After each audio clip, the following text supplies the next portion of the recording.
The morning of May 11th, 1945. 8 miles off the coast of Okinawa. A young radar operator aboard the destroyer USS Hugh W. Hadley watches his screen with mounting dread. The blips are everywhere, dozens of them, maybe more, converging from the north like a swarm of mechanical locusts.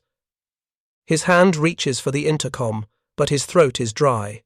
He's 19 years old, from a farming town in Kansas, and he's about to witness something that will redefine the mathematics of survival in naval warfare. Above him, in the director control station, gunner's mate Second Class Robert Johnson checks his ammunition count. 5-inch shells, high explosive. But these aren't ordinary shells. Inside each one, nested in the nose cone, is a device roughly the size of a pocket watch. It contains 5 vacuum tubes, a miniature radio transmitter, a battery that activates on firing, and a detonator. Johnson doesn't know exactly how it works. He's not supposed to. What he knows is this. When he fires, the shells explode near their targets without actually hitting them. They just know when to detonate. He doesn't know that what's loaded in his guns is one of the most closely guarded secrets of World War II. He doesn't know that the technology in those shells will save his life in the next 90 minutes. He doesn't know that the Japanese pilots diving toward his ship have no idea what's about to kill them. This is the story of the VT proximity fuse, a weapon so revolutionary that it remained classified even to the men it saved, so effective that it changed the calculus of kamikaze warfare, and so secret that its existence wasn't revealed until after the war ended. If you're enjoying this deep dive into the story, hit the subscribe button and let us know in the comments from where in the world you are watching from today. But to understand why this device mattered, why it represented such a fundamental shift in the nature of anti-aircraft warfare, we need to go back, 3 years earlier, to a problem that seemed nearly unsolvable. How do you hit something moving at 300 miles per hour, 3,000 feet above you, when your shell takes 20 seconds to reach that altitude? 1942. The Pacific War is less than a year old, and American naval commanders are confronting a brutal statistical reality. Their ships bristle with anti-aircraft guns, 5-inch naval rifles, 40mm Bofors, 20mm Oerlikons.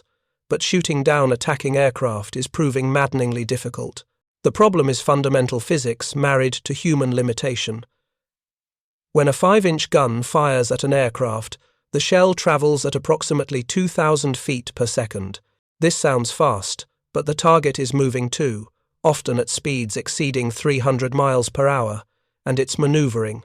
The gunner must calculate where the aircraft will be when the shell arrives at its altitude, set a mechanical time fuse to detonate at precisely that moment, and fire all while the ship pitches in heavy seas and the aircraft jinks to avoid being hit. The time fuse itself is a marvel of mechanical engineering for its era. Inside the shell's nose, a small powder train burns at a carefully controlled rate.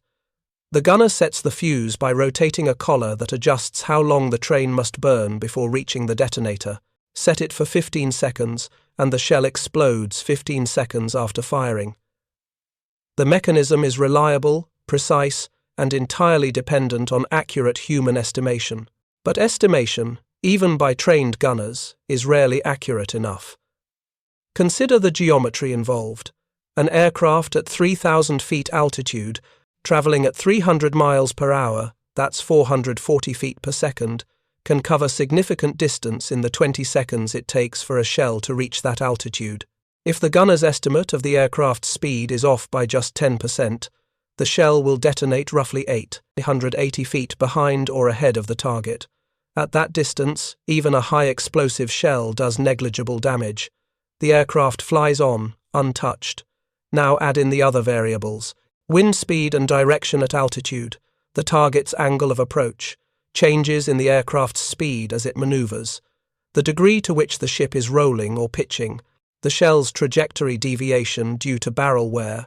Each variable introduces additional opportunity for error. The United States Navy's Bureau of Ordnance conducted extensive analysis of anti-aircraft effectiveness in 1942 and 1943. The numbers were sobering. Against a conventional high-altitude bomber, maintaining steady course and speed, Approximately 2,000 5-inch shells were required, on average, to achieve a single kill, against a maneuvering dive bomber or torpedo plane aircraft actively trying to avoid fire. The number could exceed 3,000. This wasn't acceptable. It wasn't sustainable. American industrial capacity could produce shells by the millions, but every engagement was burning through vast quantities of ammunition for minimal results.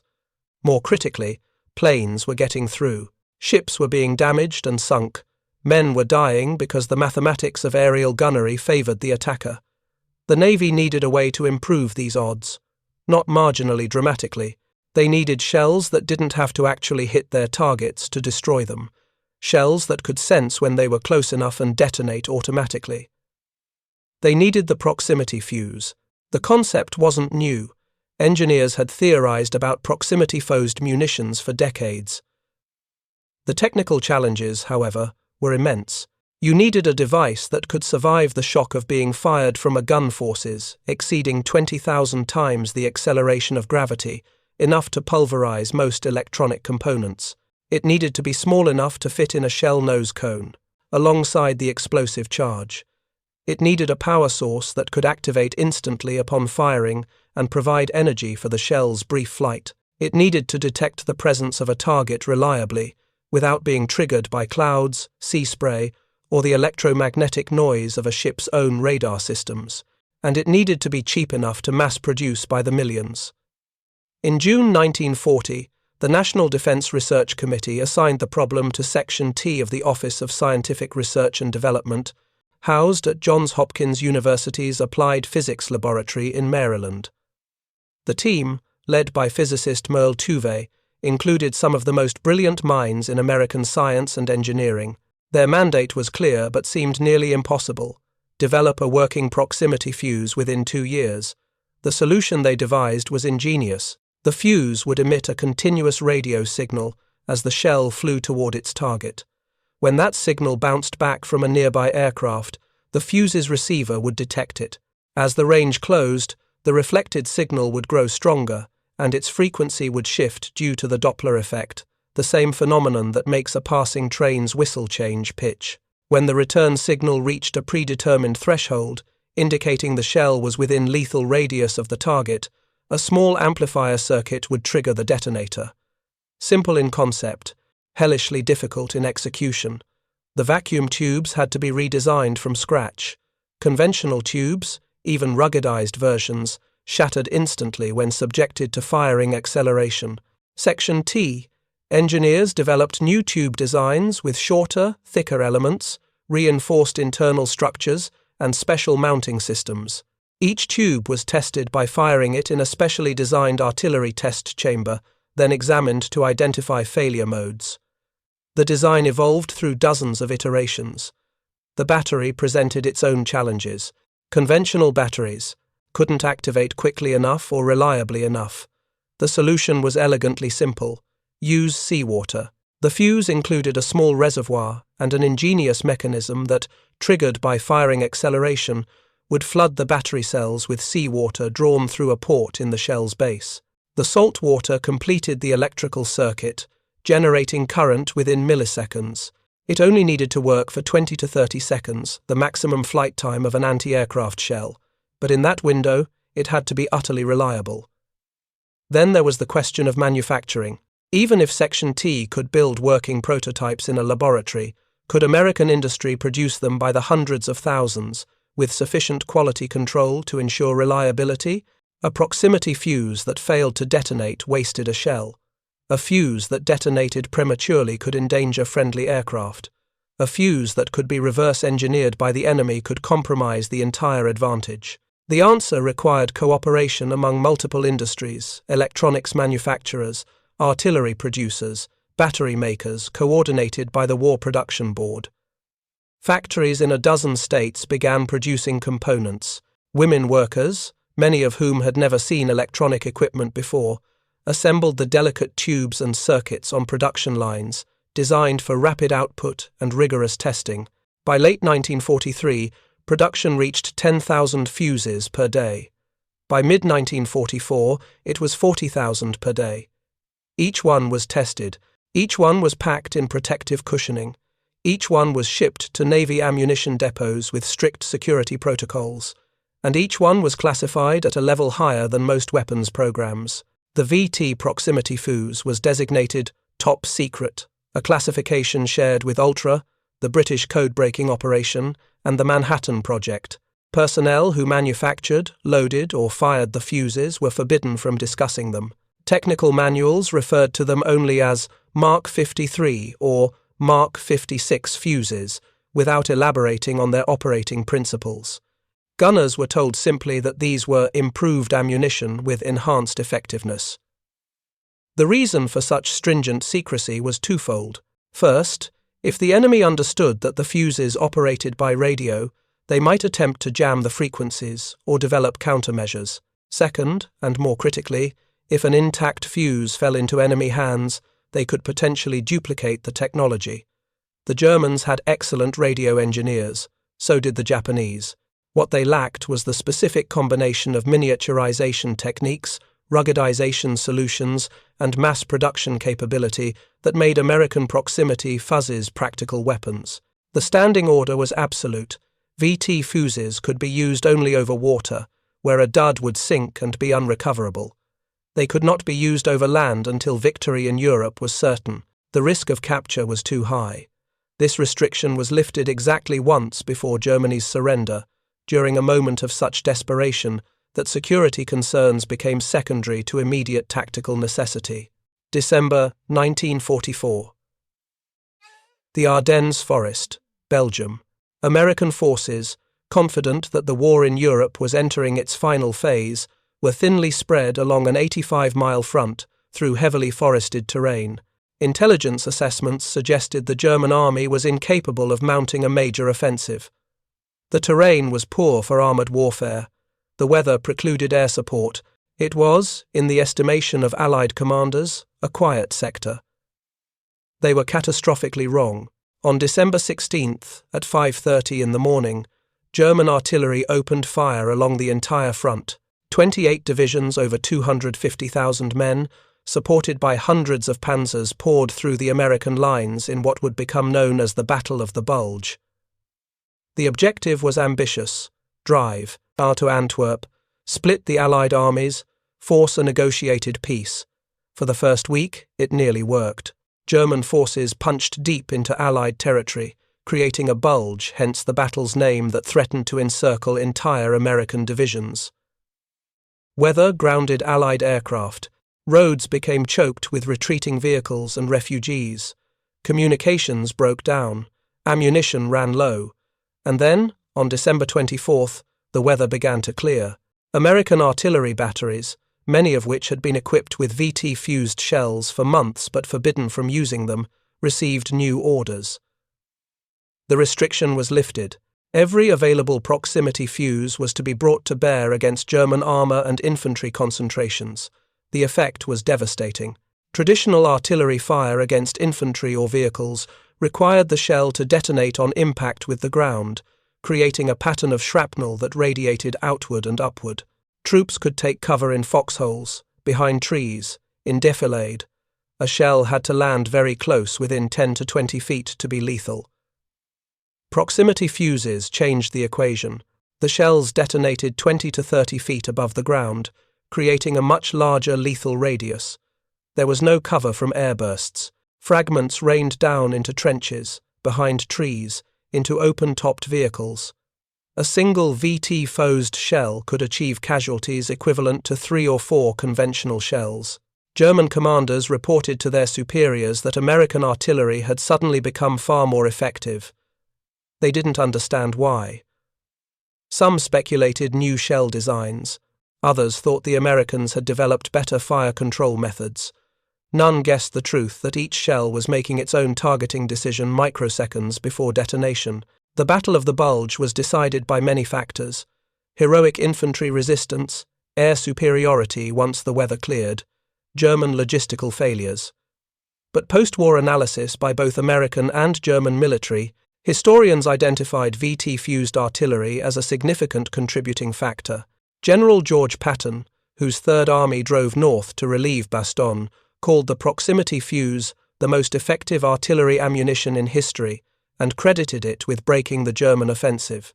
But while the proximity fuse was proving its worth in the snows of Belgium, it had already been at work for months in the Pacific, where the nature of warfare was fundamentally different and where a new and terrible threat was emerging. October 25, 1944. The Battle of Leyte Gulf, Philippines. The largest naval engagement in history is reaching its climax. American carrier forces have effectively destroyed the Japanese fleet's offensive capability. By conventional logic, the battle is won. At 7:40 in the morning, 5 Mitsubishi A6M0 fighters approach the American escort carrier formation. But these pilots aren't attempting conventional attacks. They're not releasing bombs or torpedoes from a safe distance. They're diving directly at the ships, their aircraft laden with explosives, their intent absolute. 1-0 crashes into the flight deck of the USS Streetlow. The aircraft's fuel and bomb detonate simultaneously, starting fires that reach the torpedo magazine. The carrier sinks in less than 30 minutes. 113 men die. The age of the kamikaze has begun. The word kamikaze means divine wind, a reference to the typhoons that destroyed Mongol invasion fleets in the 13th century. Vice Admiral Takejiro Onishi, who organized the first official kamikaze unit, the Shimpu Special Attack Corps, explicitly invoked this historical precedent. Japan's situation in late 1944 was desperate. Conventional attacks achieved minimal results against increasingly sophisticated American defenses. Experienced pilots were scarce, aircraft were in short supply, but there were many willing volunteers, young men convinced that their individual deaths could inflict enough damage to slow the American advance, perhaps force negotiated terms. The tactical logic was brutal, but mathematically sound. A conventional attack might have a 5 to 10% chance of hitting its target, with the pilot hopefully surviving to fly again. A kamikaze attack had a much higher success rate, estimates varied, but in the early months, perhaps 30 to 40% of kamikazes that penetrated the defensive screen scored hits or damaging near misses, and the pilot was already dead from the moment he took off. From an attacker's perspective, it was efficient. From a defender's perspective, it was nightmarish. Traditional anti-aircraft doctrine assumed attackers wanted to survive. Pilots would take evasive action when under fire. They would break off attacks if damaged. They would maintain altitude and speed to preserve escape options. All of these behaviors made them predictable, their courses calculable. Kamikaze pilots had no such constraints. Damaged aircraft kept coming. Pilots didn't evade if evasion would ruin their attack angle. They could attack from any direction, at any altitude, accepting levels of risk that made conventional tactics irrelevant, and most critically, they only had to get through once. An American destroyer might face a dozen conventional air attacks in a day and survive them all, but a single kamikaze penetrating the defenses could sink the ship or render it inoperable. The calculus of survival shifted dramatically. Every attacking aircraft had to be destroyed at maximum range before it could begin its terminal dive. This was exactly the problem the VT proximity fuse was designed to solve. January 1945. The first American ships equipped with full loads of VT-fused ammunition arrive in the Pacific Theater. The distribution is systematic and secret. 5-inch guns receive Mark 32 VT fuses. 40mm Bofors guns receive Mark 49 Fuzes. Even some 20mm. Oerlikon guns are equipped with special VT-fused ammunition, though production constraints limit availability. The gunners receive the shells in the same way they receive any other ammunition, by lot number and designation. They notice that the new shells are slightly heavier, the fuse assembly adds mass, and that the nose cones are carefully protected during handling. They're told these shells have improved effectiveness and should be used preferentially against aircraft. What they're not told is how they work, or why their hit rates are about to increase dramatically. The VT fuse's engagement envelope is substantially larger than that of conventional time-fused shells. A 5-inch shell with a time fuse must be set to detonate within a roughly 200-foot sphere of the target to have lethal effect, and even then, only if the fragmentation pattern aligns favorably. This requires the gunner to estimate the target's precise position at a specific future time. A VT-fused shell will detonate automatically whenever it passes within approximately 70 feet of an aircraft. The fragmentation pattern from that range is devastating, hundreds of high-velocity steel fragments, each capable of shredding control surfaces, puncturing fuel tanks, or killing the pilot. And the shell makes this determination itself, in real time, with perfect consistency. The improvement in hit probability is staggering. Pre-war estimates suggested that time-fused shells had a roughly 3 to 5% probability of achieving a kill against a maneuvering target. Post-war analysis of VT-fused ammunition showed kill probabilities of 20 to 28% per shell, more than a 5-fold improvement. But the advantages went beyond pure hit probability. VT fuses were far more effective against diving targets, precisely the geometry kamikazes used. A time-fused shell aimed at a diving aircraft often detonated after the target had passed through the projected intercept point, because the dive accelerated the aircraft beyond the gunner's estimated speed. VT fuses didn't care about estimated speeds. They detected the aircraft's actual position and detonated accordingly. Additionally, VT-fused shells created a layered defense in depth. A kamikaze diving from 3,000 feet toward a ship had to survive multiple shells detonating throughout its approach. Each shell that came within 70 feet represented a potentially lethal encounter. The accumulation of near misses, any one of which might damage the aircraft just enough to ruin its aim, meant that even kamikazes that reached their targets often did so off-course, wounded, with dead or dying pilots fighting failing controls. The Japanese pilots had no framework for understanding what was happening to them. Picture it from the pilot's perspective. You are 23 years old. You were a university student, economics, literature, engineering before the war. You volunteered for the Special Attack Corps, perhaps from patriotic conviction, perhaps from social pressure, perhaps because the alternative was court-martial or execution for cowardice. The reasons vary, but the outcome is identical. You've written your final letters. You've undergone the purification ceremonies. You've been given your orders: escort carrier, cruiser, destroyer. You know the silhouettes by heart. You've memorized the vulnerable points, the base of the island superstructure, the aviation fuel tanks, the ammunition magazines. Your Zero carries a 250-kilogram bomb strapped beneath the fuselage. The aircraft is heavy, sluggish, but you only need it to fly one more time. At 3,000 feet, you spot your target. A destroyer, perhaps, part of the radar picket line. You push the stick forward and enter your dive. This is the moment your training emphasized. Maintain 30 to 40 degrees. Compensate for crosswind. Aim for the waterline at the ship's center mass. Ignore the anti-aircraft. Fire, it cannot stop you if you maintain focus. The American guns open fire. You see the tracer's bright lines connecting ship to sky. You feel the aircraft shudder as fragments tear through the wings and fuselage. This is expected. This is survivable. Zeros are fragile, but you only need to remain airborne for 30 more seconds. Then shells begin detonating around you with impossible precision. Not on the trajectory you just left, that would make sense. The gunner's aiming at where you were. These shells explode where you are, synchronized to your position as if guided.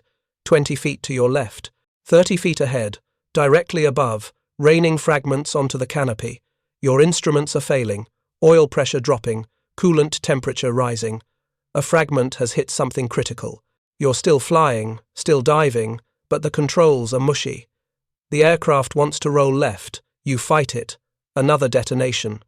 Closer. You feel impacts along the right wing. The Zero shudders. Yours. You're at 1,500 feet now, 18 seconds from impact, and you can see individual sailors on the destroyer's deck, can see them tracking you with the smaller guns. The shells keep coming, keep detonating. Not where you were, where you are. At 800 feet, a shell detonates 30 feet to your right. Fragments shred your canopy and slam into your body. Leg, shoulder, face. Your vision goes red. The stick feels distant. You're still diving, but you've lost the angle. You're going to hit the water beside the ship, not the ship itself. 5 seconds. The last thing you see is ocean.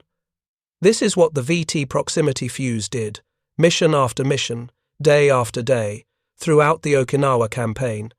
It didn't make kamikazes impossible. Determined pilots still got through, ships still burned and sank, but it changed the odds dramatically, and the Japanese never understood why.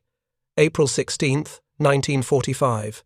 Radar Picket Station, Number 1, 30 miles north of Okinawa. The destroyer USS Laffey, designation DD 724, sits at her assigned position with several support vessels. Her mission is straightforward: detect incoming Japanese aircraft and direct combat air patrol fighters to intercept them before they reach the main fleet. It's a dangerous assignment. Radar picket ships are the outermost layer of defense, deliberately positioned to draw attacks away from the carriers and transports. They're also isolated, beyond immediate support from the main fleet's concentrated anti-aircraft firepower. The morning watch is quiet, too quiet. At 7:45, the ship's air search radar begins painting contacts, many contacts. The Combat Information Center counts them: 8 aircraft inbound, then 12, then 20. The numbers keep climbing. Commander Frederick Beckton, the Laffey's captain, sounds general quarters. The crew has drilled for this. They've survived kamikaze attacks before. They know their jobs. What they don't know is that they're about to face one of the most intense aerial attacks of the entire Pacific War. At 08:27, the first kamikaze appears a Nakajima Ki 43 Oscar fighter, diving from the clouds. The 5-inch guns engage at maximum range. The first shell is a VT-fused round. It detonates 60 feet from the Oscar.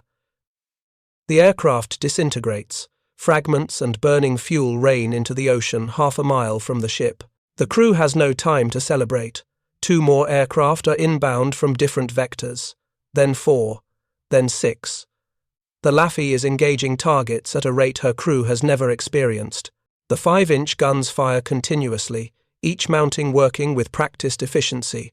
Load, train, elevate, fire. 15 rounds per minute, per mount. The 40mm Bofors batteries are hammering at closer targets.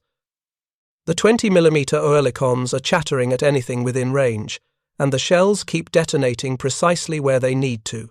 Gunners mate Frederick Hall, manning the number 2, 5-inch mount, will later describe the engagement in his memoir. The shells were bursting all around the Jap planes, like someone was setting off firecrackers in a telephone booth. I couldn't understand how they were getting hit so consistently. We were firing as fast as we could load, and every shell seemed to find its mark. What Hall didn't know, what he couldn't know, was that every shell he fired was making its own targeting decision.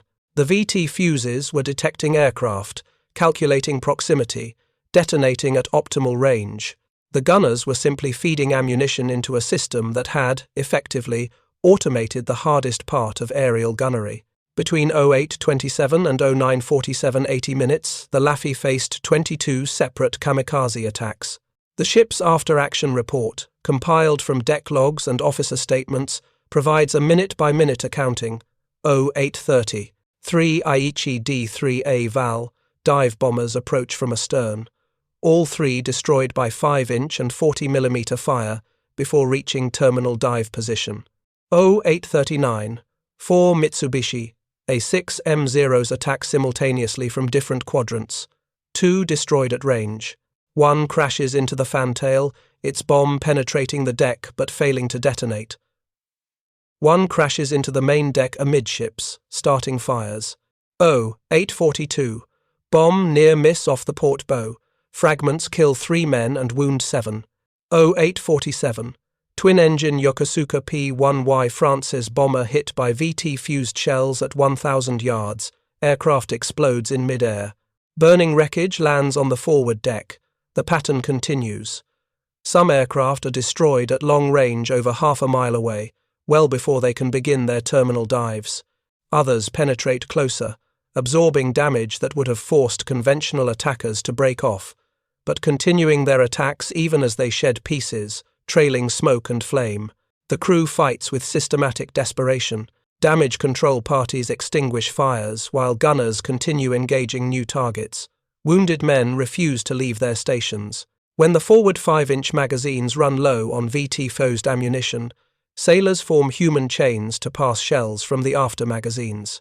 At 09:15, a Zero crashes into the number 1 5-inch mount, killing the entire gun crew. The mount's magazine floods automatically to prevent explosion. Another Zero hits the port side at the waterline, tearing a hole 15 feet across. The ship takes on a 7-degree list. But the guns keep firing. At 09:47, the last attacking aircraft, an Oscar fighter with visible damage to its wings and fuselage, probably from earlier encounters with combat air patrol, attempts a shallow dive toward the bridge. 5-inch mount number 3 engages. The first VT-Fuzzed shell detonates 40 feet from the Oscar. The aircraft's right wing separates. The fuselage cartwheels into the ocean 300 yards from the ship. Silence.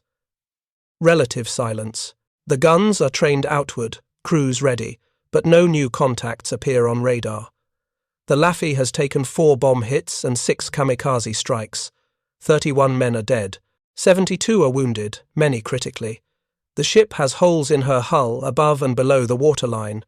Her forward fire control is destroyed. Multiple gun mounts are inoperable. Fires burn in 3 compartments. But she's still afloat, still capable of maneuvering under her own power. Post-war analysis by the Naval War College calculated that, given the intensity and duration of the attack, a destroyer equipped with conventional time-fused ammunition would have had approximately 15% probability of survival. The analysts estimated the Laffy would have been hit by 12 to 15 kamikazes rather than 6, resulting in catastrophic damage and likely loss of the ship. The difference was the VT Fuzes. In 80 minutes, the Laffy's guns fired over 400 VT-Fused 5-inch shells and several thousand rounds of VT-Fused 40mm ammunition. 18 attacking aircraft were confirmed destroyed by the ship's own gunfire, an unprecedented kill ratio. Commander Beckton would later write, "I don't know what was different about our ammunition that day, and I was ordered not to ask. But I know this. We fired more shells and hit more planes than should have been possible. Something had changed." He was right, but he wouldn't learn what had changed until after the war ended. 3 weeks later, May 11th, 1945, the same radar picket stations north of Okinawa. By this point in the campaign, the Japanese have launched over 1,500 kamikaze sorties. The attacks come in waves kikusui, or floating chrysanthemum, operations timed to overwhelm defenses through sheer numbers. The destroyer, USS Hugh W. Hadley, designation DD 774, is on station with several support vessels. Her crew has been at battle stations almost continuously for 3 days. They're exhausted, running on coffee and adrenaline, but they're experienced. They've fought kamikazes before. They know what's coming. At 07:45, radar detects a massive formation inbound, over 50 aircraft.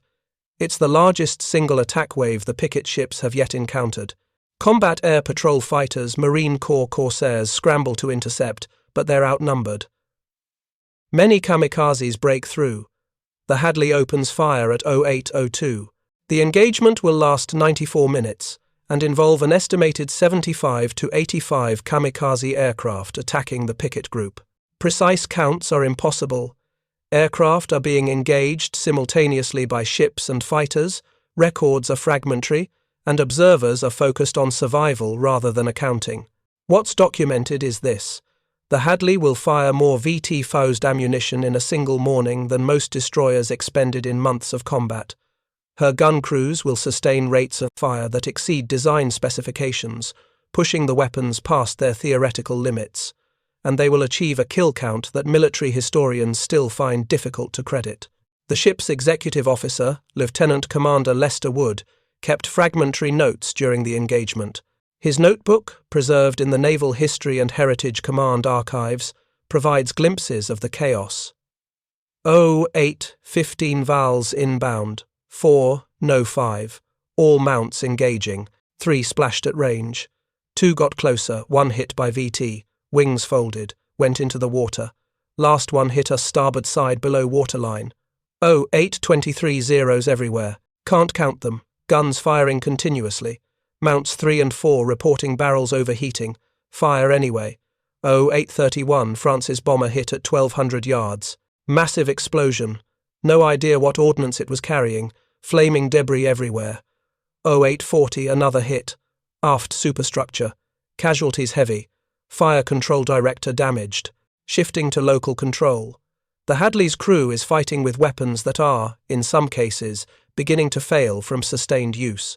5-inch gun barrels are designed for a useful life of approximately 300 full-charge firings before accuracy degrades.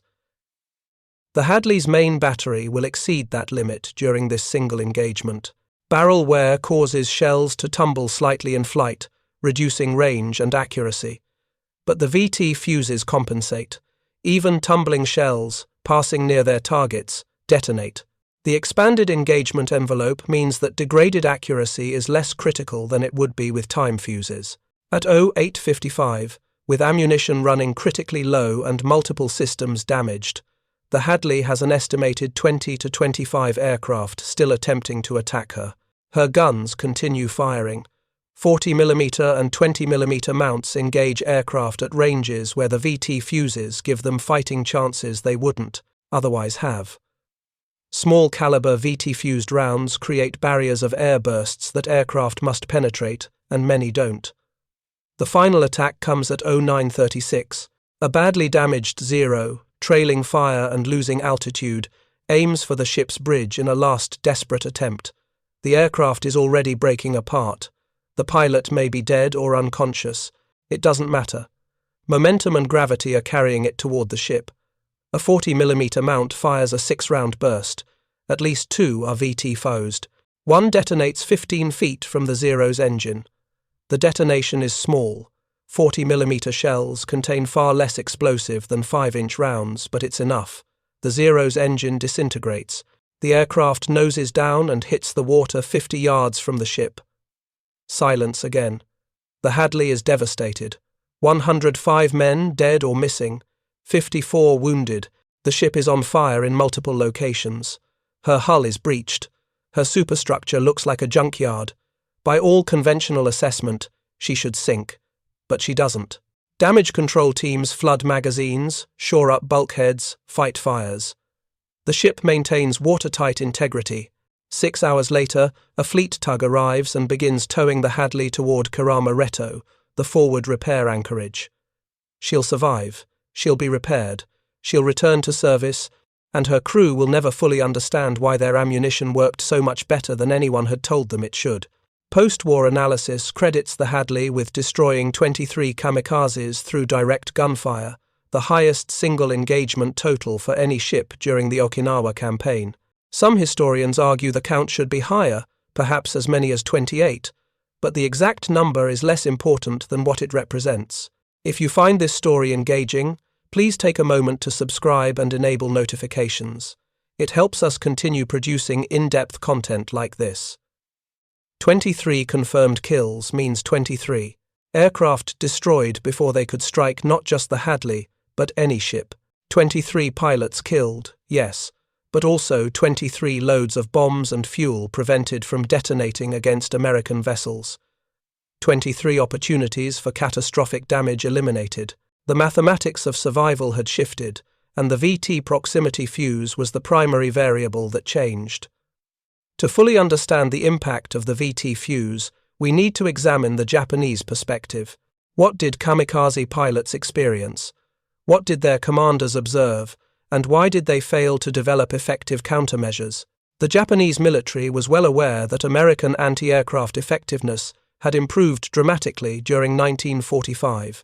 Their intelligence services collected reports from returning reconnaissance pilots, those who survived, describing shells that detonated with unusual precision. Naval officers analyzing damaged aircraft noted fragmentation patterns inconsistent with ground burst or time-fused detonations. But they never identified the specific mechanism. They couldn't. The technology was unlike anything in the Japanese arsenal or theoretical framework. Lieutenant Tadashi Minobe, an experienced naval aviator assigned to analyze kamikaze effectiveness, compiled reports from pilots who survived failed attacks either because their aircraft were too damaged to continue, forcing them to ditch or bail out, or because they were assigned to escort duties rather than direct attacks. His classified report, declassified in 1997, includes revealing observations. American anti-aircraft fire has changed in character since January. Shells now explode with greater frequency in proximity to attacking aircraft, even when the aircraft is maneuvering unpredictably. Traditional evasion techniques, sudden altitude changes, speed variation, spiral dives appear less effective than in previous engagements. Multiple pilots report shells detonating, alongside or above their aircraft during attacks, at distances of 30 to 50 meters. These detonations cause damage consistent with close proximity fragmentation, but no impact craters or timing mechanisms have been observed in recovered shell fragments. The mechanism of detonation remains unclear. Recommendation: pilots should attempt to minimize time in the engagement zone by increasing dive speed and angle. However, this reduces accuracy and may increase miss rate. Alternative approaches under consideration. The report's tone is clinical, analytical, but the subtext is clear. Japanese aviators didn't understand what they were facing. They observed the effects dramatically increased lethality of American AA fire, but couldn't explain the cause. Some theories emerged. Perhaps the Americans had developed new explosives that produced larger fragmentation patterns. Perhaps they'd improved their radar fire control to the point where time fuse settings were effectively perfect. Perhaps they were using some form of beam weapon. This theory, though dismissed by most analysts, persisted in some quarters because the observed effects seemed almost magical. None of these theories came close to the truth. The Imperial Japanese Navy did, in fact, have theoretical knowledge of proximity fuse concepts. Japanese engineers had explored radio proximity fuzzes in laboratory settings as early as 1939. They understood the physics. What they lacked was the manufacturing capability to produce them reliably at scale, and the miniaturization technology to fit the components into artillery shells that could survive firing acceleration. Moreover, by 1945, Japan's industrial capacity was severely degraded. Factories lacked raw materials. Skilled workers were scarce. Quality control was compromised. Even if Japanese engineers had captured an intact VT fuse and understood its operation, duplicating it would have required manufacturing capabilities that no longer existed. The result was a technological gap that Japanese forces couldn't bridge and barely comprehended. To understand the human cost of this gap, consider the training kamikaze pilots received and how poorly it prepared them for what they would actually face. The typical kamikaze pilot in 1945 had between 60 and 100 hours of flight training, barely enough to take off, fly in formation, and land. Many had never fired their aircraft's guns. Some had never practiced dive bombing. The assumption was that these skills were unnecessary for pilots who wouldn't need to return and whose aircraft were essentially guided missiles. Instead, training focused on the terminal attack, the final dive, the aiming point, the mental and spiritual preparation for death. At bases like Chiran, Kanoya, and Miyazaki, pilots practiced diving at mock-up targets, wooden frames representing carriers, cruisers, destroyers. Instructors emphasized maintaining the dive angle between 30 and 40 degrees, and the aiming point, typically the base of the ship's island superstructure, or, for destroyers, the bridge structure. They were taught to expect anti-aircraft fire. They were told to ignore it. Conventional wisdom held that AA fire was largely ineffective against determined pilots who didn't take evasive action. Statistics from earlier in the war supported this. A pilot who maintained course and speed through AA fire had reasonable odds of completing the attack. This was true in 1943. It was questionable in 1944. By 1945, it was suicide, but not the meaningful, tactically effective suicide the doctrine promised. The pilots were never told that American shells could detect them autonomously.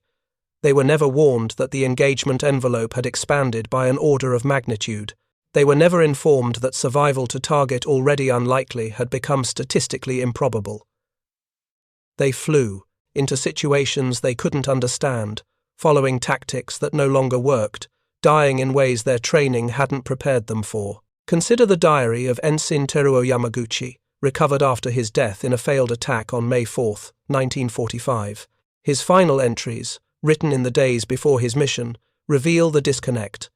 My instructor assures me that American AA fire is frightening but ineffective. He says that if I maintain my focus, if I do not waver, I will reach the target. He says this is certain. I believe him because I must. My aircraft is ready. The bomb is loaded. I have written my final letters. I am not afraid to die, but I confess I am afraid of failing. What if I lose courage at the last moment? What if I miss? Tomorrow I fly. Tomorrow I will strike the enemy.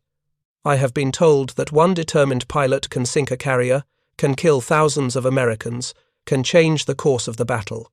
This is my purpose. This is my gift to the Empire. Yamaguchi's aircraft was destroyed by VT-fused shells approximately 1,000 yards from his target, a destroyer on radar picket duty. He never entered his terminal dive. His bomb detonated when his aircraft hit the water, creating a geyser that rocked the nearby ship but caused no damage. His instructor was wrong. Focus and determination weren't enough. The Americans had changed the game, and the Japanese didn't know it. The Okinawa campaign lasted 82 days, from April 1st to June 22nd, 1945. During that period, the Japanese launched approximately 1,900 kamikaze sorties against the American fleet. The results were devastating by any conventional measure. 34 American ships sunk, 368 ships damaged, 4,900 sailors killed, nearly 5,000 wounded, the highest casualty rate of any naval campaign in American history. But consider what those numbers represent in context. 1,900 attacking aircraft and 34 sinkings. That's a success rate of roughly 1.8%. Less than 2% of kamikazes that took off actually sank ships. Now factor in ships damaged. 368 damaged ships from 1,900 attacks, a 19% damage rate. Still relatively low given that each kamikaze needed only to reach its target once to inflict harm. The vast majority of kamikazes, over 80%, were destroyed before reaching their targets. Shot down by combat air patrol fighters, yes, but increasingly by ship-based anti-aircraft fire enhanced by VT proximity Fuzes. Compare this to earlier kamikaze operations, before VT Fuzes were widely deployed. At Leyte Gulf in October 1944, kamikaze success rates, measured by hits or damaging near misses, were estimated at 30 to 40%. At Lingayen Gulf in January 1945, as VT Fuzes were just being deployed, success rates had dropped to approximately 25%. By Okinawa in April through June, with VT Fuzes standard on virtually all American anti-aircraft weapons, success rates had fallen below 20%. The trend is clear and correlates directly with VT Fuse deployment. Post-war analysis by the Strategic Bombing Survey and the Naval War College concluded that without VT proximity fuses, American casualties at Okinawa would have been 3 to 4 times higher. Instead of 34 ships sunk, estimates suggested 100 to 120. Instead of 4,900 dead, possibly 15,000 to 20,000. The invasion of the Japanese home islands, Operation Downfall, scheduled for November 1945, would have faced an estimated 5,000 to 10,000 kamikaze aircraft. Pre-VT Fuse success rates would have resulted in catastrophic naval losses. With VT Fuses, the Navy calculated that losses would be severe but sustainable. This calculation influenced strategic planning at the highest levels. The atomic bombs dropped on Hiroshima and Nagasaki in August 1945 ended the war before Operation Downfall became necessary. But had the invasion proceeded, VT proximity fuses would have been critical to its feasibility. In a very real sense, the VT fuse helped make the invasion seem survivable enough to plan for which, paradoxically, may have made it unnecessary by convincing Japanese military planners they couldn't win even by inflicting maximum casualties. Throughout all of this, the battles, the casualties, the strategic calculations, the VT proximity fuse remained classified. Gunners who fired the shells weren't told how they worked. Damage control parties who handled duds were ordered to treat them with extreme caution and turn them over to ordnance officers immediately. Officers who understood the technology were forbidden from discussing it. The secrecy wasn't absolute, of course. Rumors circulated. Men noticed patterns. The more observant gunners realized that something about the new ammunition was fundamentally different, but official acknowledgement remained forbidden. In June 1945, a war correspondent attempted to file a story about new ammunition that was proving highly effective against kamikaze attacks. The Navy's censors killed the story immediately. The correspondent was told, politely but firmly, that this topic was off-limits for any coverage whatsoever. The reasons for continued secrecy, even as the war approached its end, were practical. The Pacific War was still ongoing. Kamikazes were still attacking. Any revelation about VT Fuze operation could potentially lead to countermeasures, however unlikely Japanese implementation might be. Additionally, there were concerns about post-war applications. If the VT Fuze became public knowledge, other nations, including potential Cold War adversaries, could begin developing their own versions. The longer the technology remained a secret, the longer America maintained a significant military advantage. The classification wasn't lifted until after Japan's formal surrender on September 2, 1945. Even then, disclosure was carefully managed. Public announcements focused on VT fuses as anti-aircraft weapons. Their effectiveness against ground targets demonstrated at the Battle of the Bulge received less publicity. Full technical details remained classified for years afterward. For the men who had fired VT-phased shells without understanding them, the revelation was both satisfying and frustrating. They'd known something was different. They'd known the shells worked better than they should have. Finally learning why answered questions that had nagged at them for months. Gunner's mate Frederick Hall, the Laffey crew member quoted earlier, wrote in his memoir, "When they finally told us what those shells were doing, my first reaction was anger. We'd been risking our lives with technology we didn't understand. What if something had gone wrong? What if the fuses had malfunctioned and exploded in the barrels? We were never told the risks because we were never told the capabilities. But then I thought about the men we saved the ships that didn't sink because our shells actually hit what we aimed at. And I understood why they kept it secret. Some things are bigger than individual need to know." His perspective reflects the general sentiment among veterans who learned about VT fuses after the war. Initial frustration at having been kept in the dark, followed by grudging acceptance that the secrecy served a legitimate purpose. The full story of the VT proximity fuse emerged gradually over decades. Immediate post-war coverage focused on its role in defeating kamikazes, a narrative that emphasized American technological superiority and the righteousness of the Allied cause. Technical details were limited to general descriptions: radio-controlled, automatic detonation, improved, effectiveness. In the 1950s and 60s, as electronics became more common in civilian life, the basic principles became easier to explain to general audiences. The VT fuse began appearing in popular histories as a significant but not decisive weapon, one of many innovations that collectively won the war. The 1970s and 80s saw more detailed technical histories, written by engineers and scientists who had worked on the project.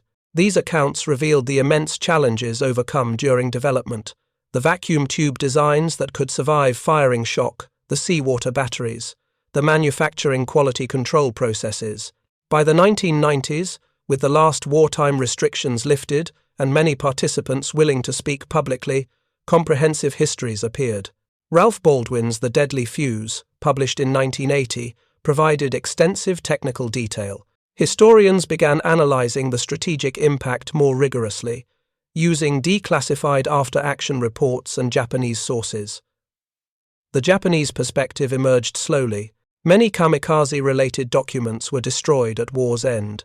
Surviving pilots, those who had been assigned to escort duties or who failed to complete attacks and survived, were often reluctant to discuss their experiences. The cultural stigma around survival when death was expected complicated interviews, but eventually a more complete picture developed. Accounts from pilots like Lieutenant Minobe revealed that Japanese forces had observed VT fuse effects without understanding them. Analysis of training documents showed how inadequately pilots were prepared for the defenses they actually faced. The picture that emerges is of a technological asymmetry so profound that one side barely comprehended what was killing them, a disconnect that made already desperate tactics even more futile. Numbers don't capture what this meant at the individual level. Statistics about kill rates and success percentages obscure the lived experience of 19-year-old gunners and 23-year-old pilots. Consider Robert Johnson, the gunner mentioned at the start of this story. He survived the war, returned to his family in Ohio, worked as a machinist for 40 years, rarely spoke about his wartime experience, except to say that he'd served on a destroyer in the Pacific. In 2003, a local newspaper interviewed him for a Veterans Day feature. The reporter asked what he remembered most about the war. Johnson's answer: the shells that knew when to explode. He still didn't fully understand the technology, didn't know about Doppler shifts or vacuum tubes or seawater batteries. What he remembered was the effect: shells that detonated at exactly the right moment, again and again, with a consistency that seemed impossible. It was like having guardian angels, he said. Angels made of steel and explosives, programmed by scientists I'd never meet. They kept me alive. They kept my shipmates alive. And we never knew they existed until the war was over. Contrast this with Ensign Yamaguchi, the Kamikaze pilot whose diary was quoted earlier. He didn't survive. His final thoughts, recorded in his diary, reveal a young man convinced his death would matter, would achieve something militarily significant. It didn't. His aircraft was destroyed at range. His bomb detonated harmlessly in the ocean. His death accomplished nothing except to add one more name to the casualty lists. This was the human cost of technological disparity. One side possessed tools that dramatically improved their survival odds. The other side didn't, couldn't, and never understood what they were facing. Yamaguchi wasn't a villain. Neither was Johnson a hero, in any conventional sense. They were both young men caught in circumstances beyond their control, armed with whatever tools their nations provided, doing what they believed duty required. The difference was that Johnson's nation had invented a shell that could sense an aircraft from 70 feet away and detonate automatically, while Yamaguchi's nation sent him into the sky with inadequate training and tactics that no longer worked. Technology didn't determine who deserved to live, but it determined who did live. Legacy and implications. The VT proximity fuse's impact extended far beyond World War II. Its development established principles that would shape weapons technology for decades. The fuse demonstrated that complex electronics could be ruggedized sufficiently to function as weapon components. This insight led directly to the guided missile revolution of the 1950s and 60s. Nike Ajax, the first operational surface-to-air missile, used proximity fuses derived from VT technology. So did the AIM-9 Sidewinder air-to-air missile. Modern proximity fusing is ubiquitous in military applications.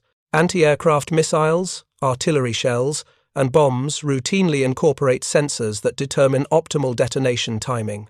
The specific technologies have evolved. Radio gave way to radar, then infrared, then laser ranging.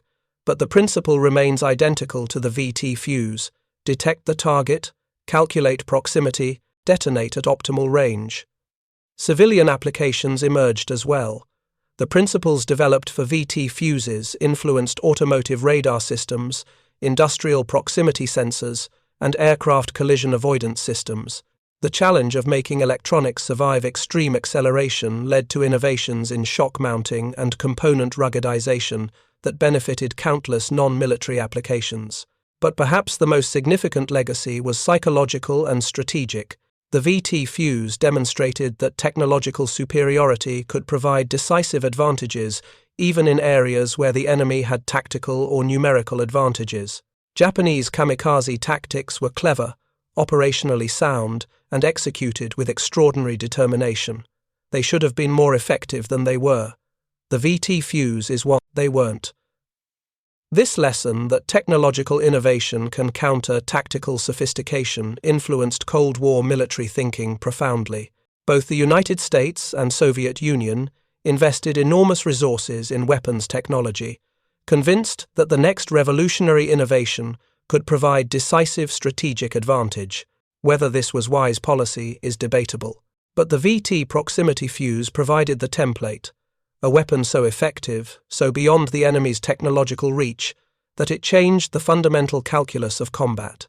Let's return to that morning of May 11th, 1945. The young radar operator aboard the USS Hugh W. Hadley, watching his screen fill with contacts, the gunner's mate checking his ammunition count, unaware that the shells he's about to fire contain technology classified above his clearance level.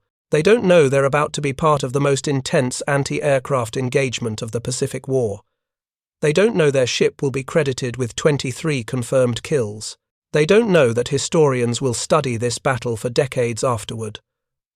What they know is this: Japanese aircraft are inbound, and their job is to stop them. They do their jobs. They fire their guns. The shells perform as designed, better than designed, though they don't know why. Aircraft explode at distances that seem improbable. The ship survives damage that should have sunk her. 94 minutes after the first aircraft appears on radar, the last one falls into the ocean. The guns fall silent. The crew begins damage control, tending to wounded, fighting fires, counting their dead. They've survived. Barely. But survived. Years later, some of them will learn about the VT proximity fuse. They'll understand, finally, why their shells worked so well, why the kill rates were so high, why they lived when they probably shouldn't have. But in that moment, in May 1945, they know only that they're alive, that the ship is still, afloat, and that somehow through skill, through determination, through luck, through something they don't fully understand, they've survived another day. Sometimes 90 seconds is all you need. Sometimes 70 feet is close enough. Sometimes a shell that knows when to explode is the difference between life and death. The VT proximity fuse wasn't the only factor that won the Pacific War. But for the men aboard the Laffey and the Hadley and dozens of other ships that survived attacks they shouldn't have survived, it was the factor that mattered most. They fired the shells. The shells did the rest, and that made all the difference. Thank you for watching. For more detailed historical breakdowns, check out the other videos on your screen now, and don't forget to subscribe.